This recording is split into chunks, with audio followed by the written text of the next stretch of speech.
salah satu tim kami dipecat, dan itu berarti itu adalah salah satu kesatuan dari kami. Jadi kami mundur semua. Saya dan Bambang Tri itu beda. Saya bukan Bambang Tri bukan saya. Akhirnya si Gus Nur membelakangi Bambang Tri. Saya melihat potensi ke depan bahwa si Egy Sujana, Ahmad Kosinudin dan kawan-kawannya juga akan berbalik arah membelakangi si Bambang Tri. Media, jadi hari ini hari Selasa tanggal 21 Maret, saya Andika Dian Prasetyo, saya koordinator dari tim Surakarta. Jadi dasarnya adalah persidangan yang sebelumnya, bahwa rekan kami, salah satu rekan kami yaitu rekan Zainal Mustafa dipecat oleh Bambang Tri karena Bambang Tri merasa dia di sini adalah bos. Salah satu tim kami dipecat, dan itu berarti itu adalah salah satu kesatuan dari kami. Jadi kami mundur semua. Yang di persidangan yang kami butuhkan adalah saksi dan bukti, dan membuktikan perkara ini demi klien kami Bambang Tri. Tapi beliaunya sendiri kan tidak bisa menghadirkan saksi atau bukti sampai hari ini. Dan puncaknya sebenarnya kemarin itu, karena beliau berkata bahwa saya itu bosnya dan kamu saya pecat, ya sudah, berarti kan semuanya kita ikut mundur. Kita sudah merembukkan hal itu pada tim Jakarta juga, ke Profesor Egy, ke Bang Ahmad Kosinudin, dan kita sepakat bulat hari ini adalah keputusan bersama dari tim penasihat hukum. Ada berapa pengacara, Mas? Sekitar Totalnya? 13 jadi mundur semua.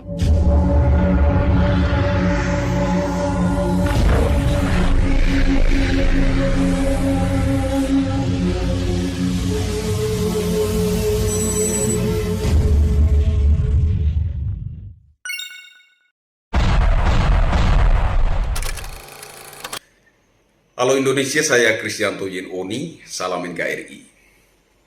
13 orang pengacara pembela Bambang Tri menyatakan mundur. Rasa-rasanya mulut saya belum kering. Rasa-rasanya mulut saya ini masih basah. Pada tanggal 18 Maret 2023 kemarin, saya mengomentari sikap Gus Nur yang berubah. Gus Nur dengan lantang mengatakan Bambang Tri adalah Bambang Tri, saya adalah saya. Bambang Tri bukan saya bukanlah Bambang Tri. Jadi kalau Bambang Tri itu salah, hukum saja dia. Mengomentari hal tersebut, saya katakan bahwa saat ini Gus Nur berbalik arah membelakangi Bambang Tri. Meskipun sebelumnya mereka saling tunggang menunggangi dalam sentimen kebencian terhadap Presiden Jokowi. Saya menduga ke depan Egy Sujana, Ahmad Kosinudin dan rekan-rekannya juga akan berbalik arah membelakangi Bambang Tri. 3 hari berselang, hanya 3 hari berselang saya mengatakan seperti itu, dan itu benar-benar terjadi. Persis seperti yang saya katakan. Jangan sampai sumpah saya agar Presiden Jokowi menjabat 3 periode dan atau seumur hidup juga benar-benar terwujud ya. Yang tidak mendukung ya, para ampas oposisi jangan panik.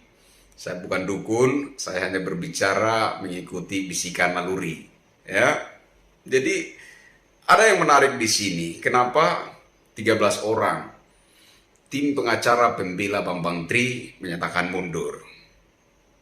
Konon alasannya adalah karena si Bambang Tri memecat salah satu dalam tim pengacara.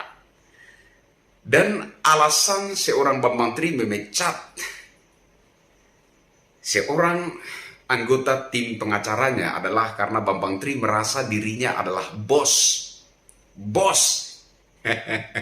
Bambang Tri merasa dirinya adalah bos dalam kasus gugatan ijazah SMA Presiden Jokowi. Wow, bos.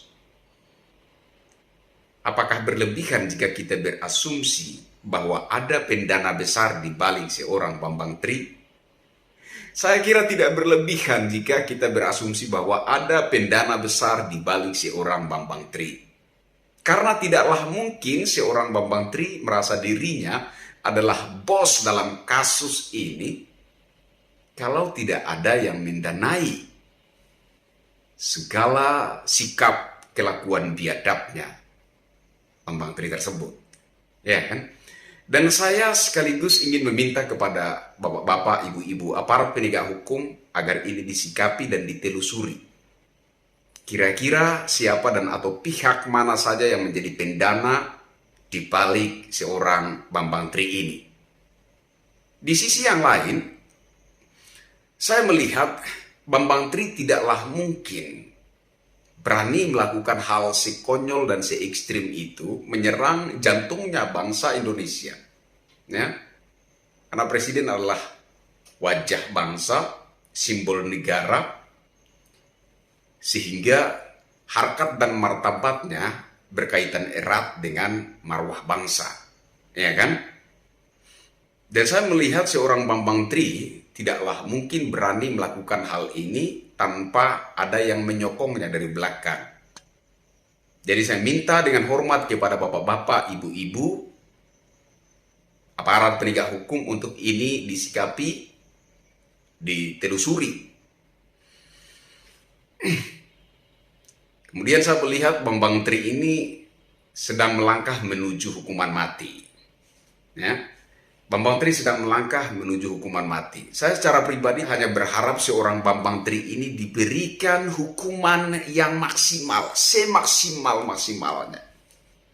Agar supaya dia belajar adab dan moral. Agar supaya dia belajar menjadi manusia yang tahu etika dan sopan santun.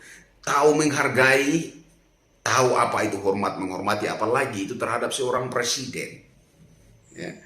Kalau seorang manusia sampah seperti Bambang Tri ini dibiarkan atau terkesan diberi hukuman yang bermain-main saja, maka dia akan terus seperti ini. Dia akan menganggap enteng tentang hukum. Dan dia akan terus melanjutkan kebiadabannya itu.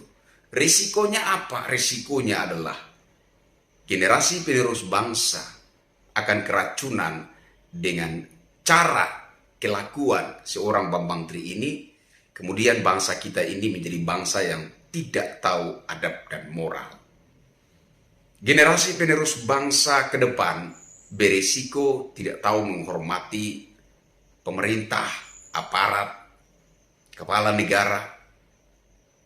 Generasi penerus bangsa ke depan akan menjadi generasi yang tidak beradab dan tidak bermoral. Inilah resikonya. Saya hanya berharap seorang Bambang Tri ini diberikan ganjaran yang maksimal, semaksimalnya, seberat-beratnya, agar dia belajar menjadi manusia yang beradab.